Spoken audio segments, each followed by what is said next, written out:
Week 11 in the Always Sunny in Sayreville League, and 3-Point Johnny O is playing fantasy basketball. This is the weekly update.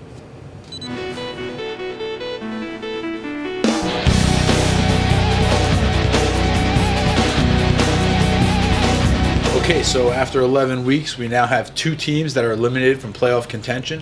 I know last week I said that if the Golden Showers beat She Gave Me the Crabtrees, then they would eliminate the Crabtrees and be alive for the playoffs. But everything else that happened last week kind of made me a liar. Because now both of those teams are eliminated from playoff contention. Because most of the rest of the league is all jumbled up in the middle, this week's matchups are very, very interesting, but we'll get to that in a minute. As always, though, please don't make waiver claims if you've been eliminated from playoff contention. I'll try to adjust the waiver wire so that those people are at the back of the waiver wire, but again, don't make waiver claims if you've been eliminated. All right, last week we learned that John Ortiz has moved on to fantasy basketball, and clearly it showed in his fantasy football team's performance in Week 11. Leviens Blunts got absolutely destroyed by Narkowitz this weekend, 170.4 to 91.2. That margin of victory, if you're scoring at home, is 79.2 points. 79.2 points. The second baddest whooping in the season so far. Leviens Blunts didn't have any player score over 17.5 points. Peyton Manning and Michael Crabtree both scored 17.5, but Julius Thomas was injured, and that's going to be something that we're going to have to look at going forward. In fact, he had 4 players score under 8 points. The Blunts have now lost their last 4 games in a row and are 1-5 in their last 6. And in that span, they've scored over 92 points just twice. They started out 5-0, and now they're 6-5 and reeling.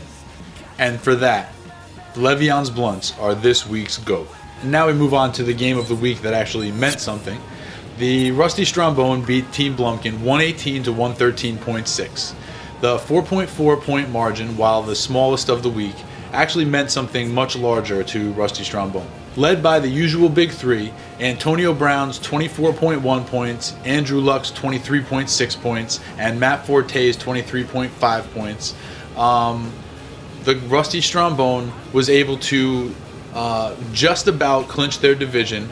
I mean, mathematically, it's possible, but not at all in the world probable that they could lose their division.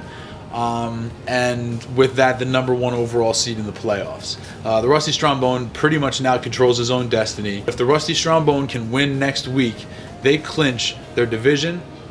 They clinch the number 1 overall seed in the playoffs, and they clinch the best record ever in the history of the league. So this win this week against a very tough opponent was enormous for them. It sets them up really nice against a little bit of a weaker opponent in Week 12 to potentially set the record and set himself up for the rest of the playoffs. With the win this week, the Rusty Strombone took complete control of his playoff destiny, and for that, Rusty Strombone is this week's hero. Speaking of the Rusty Strombone, I'm sure you guys remember last year's episode where we challenged each other to a little bit of target practice, and of course you remember that it ended in a tie. We never got a chance to sort of finish it up, so we decided to get together this year and take a shot at round 2 of some target practice. So let's take a look at how that all turned out. Hello and welcome to the Always Sunny in Sayreville Fantasy Football Stadium. We're actually in the basement of the stadium right now, getting ready to take care of some more target practice. This is actually round 2 of the target practice, bro. What's up? You ready to take target practice to the next level or what? I am, because I've kind of been waiting for a long time. Yeah, I know you have. So have I. So okay, we're ready. You guys are gonna come along, check out some target practice. Here we go. Are you ready for this? Let's go. You ready for this? Stop being so aggressive. All right. It's a little dark out there. A little bit dark. You wanna maybe some Madden? You can settle this down. Madden, huh? I think I got a better idea. Yeah. Follow me. Ready, down, put.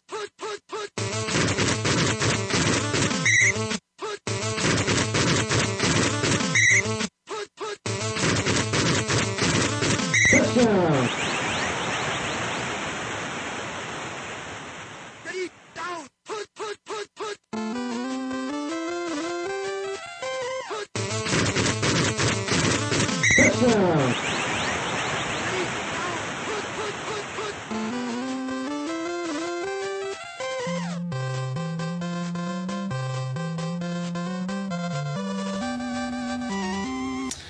you have it. Still a tie. Still no winner yet. One day. But for right now, I mean, I know it was a short game. Sorry about that, but it takes like an hour per second to produce. So, you know, fuck off. All right, guys. Key matchups. All right, we have 3 games this week that are enormous because there are 3 5 and 6 teams right now, and all of them are fighting for playoff position. 2 of them are in the playoffs currently. 1 of them is not in the playoffs. The open slot is not in the playoffs at 5 and 6. They play against the Gotham Rogues at 4 and 7, which might be the biggest game of the weekend because the Gotham Rogues are essentially playing for their playoff life. At 4 and 7, the Gotham Rogues must win and hope that one or both of the other 5 and 6 teams also lose, keeping that entire group bunched up with 1 game left to play. This is an interdivisional matchup. These teams have only technically ever played each other 1 time last year when the Gotham Rogues won by 2.5 points. Our next key game is the one between Team Blumpkin at 7 and 4 and Toddler Fight Club at 5 and 6. Toddler Fight Club, last year's defending champion, looking for a spot in the playoffs. Right now sits in the playoffs, but needs to win against the most formidable opponent of the weekend in order to keep his playoff hopes secure. This game might just mean a little more than the playoffs to Toddler Fight Club, as Team Blumpkin won their earlier meeting this season. The third matchup we're going to keep our eye on is the one between 6 and 5 Leviens Blunts and 5 and 6 The Moth. This game is interesting for a couple of reasons. Number 1, Leviens Blunts is on a 4-game losing streak, is in a complete tailspin, and nobody knows what to expect from that team. The Dallas Cowboys, I mean The Moth, is a very formidable team as long as everything goes well in Dallas. But to me, the most interesting part about this game is that if The Moth, Toddler Fight Club, and Open Slot win their game, and obviously Leviens Blunts has to lose, then the Blunts go from the 4th playoff seed right now to completely out of the playoffs. All 3 5 and 6 teams will leapfrog him. So the game between the Moth and Leviens Blunts has enormous playoff implications for all of the 5 and 6 teams. It should be really interesting to see how everything shakes out. Week 12 should be an excellent one in the Always Sunny League. So that's it, guys. Week 11 update over. Remember to set your lineups. Remember that if you're out of the playoffs, please don't make waiver claims. And I will see you next week where it's always sunny.